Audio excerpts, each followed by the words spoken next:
बागेश्वर धाम शास्त्री सनातन को सार्थक दिशा देने वाली एक आंधी है। लाखों करोड़ों आपके अनुयायी हैं। मेरा सीधा सवाल है, बागेश्वर धाम क्या चाहते हैं? हिंदू राष्ट्र, जातियों में एकता, जी। वैमनस्यता दूर हो और गरीब दीनहीनों को उनका हक मिले और इस देश में कोई गरीब ना हो, कोई अशिक्षित ना हो, कोई रोगी ना हो, यही चाहते हैं। हिंदू राष्ट्र कैसे?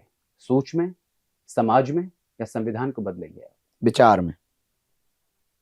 विचार में आज भी? विचार से फिर प्रचार में, प्रचार से फिर लोगों में, लोगों से फिर समाज में, समाज से फिर राज्य में, राज्य से फिर राष्ट्र में। लगातार आप देश को हिंदू राष्ट्र बनाने के लिए आवाज उठा रहे हैं। उठाते रहेंगे जी, लेकिन आप हिंदुओं को एकजुट करने की बात कर रहे हैं। हिंदू एकजुट कहाँ है? विश्व हिंदू परिषद की बात करें या फिर आचार्य गिरिराज किशोर की बात करें या फिर अशोक सिंघल की बात करें, ये लोग भी तो हिंदुओं को एकजुट करते आए हैं, लेकिन कहाँ हुए हिंदू एकजुट? हुए नहीं तो इसका मतलब ये नहीं कि होंगे नहीं। जी, होंगे, इसी की तैयारी के लिए हम पदयात्रा कर रहे हैं। जी। एक नारा चल रहा है, बटेंगे तो कटेंगे। राजनीतिक बयान है तो कोई जवाब नहीं जी, पर अगर किसी मठ के महंत का बयान है तो उचित है। जी। लेकिन दो बयान हैं।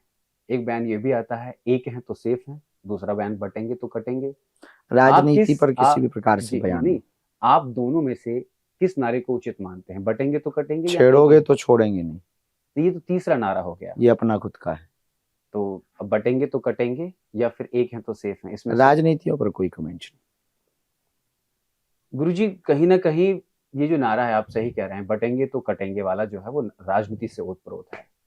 और ये कहा जा रहा है कि इस नारे को संत समाज द्वारा मार्गदर्शन दिया जा रहा है और इसी नारे से ओतप्रोत होकर एक हिंदू जागरण सभा निकाली जा रही है, मंच का आयोजन किया जा रहा है और इसी नारे को लेकर ही पदयात्रा निकाली जा रही है। आखिर जब दो राज्यों में विधानसभा चुनाव है, उत्तर प्रदेश में कई सीटों पर, 9 सीटों पर उपचुनाव होने हैं, ऐसे समय में इस यात्रा का आयोजन करना, क्या ये राजनीति से ओतप्रोत नहीं है? ऐसा लोगों का मानना है। पदयात्रा हमारी उत्तर प्रदेश में नहीं, मध्य प्रदेश में जी, और देश में कहीं ना कहीं चुनाव चलते ही रहते हैं। जी, विधानसभा के चुनाव ऑलरेडी हो चुके हैं, लोकसभा के चुनाव ऑलरेडी हो चुके हैं। हमने सोच समझ करके पदयात्रा रखी है। चुनाव के पहले रखते हैं तो किसी राजनीतिक पार्टी को लाभ मिलता, चुनाव के बाद रख रहे हैं, निश्चित रूप से ये हिंदुओं को जगाने के काम आएगी।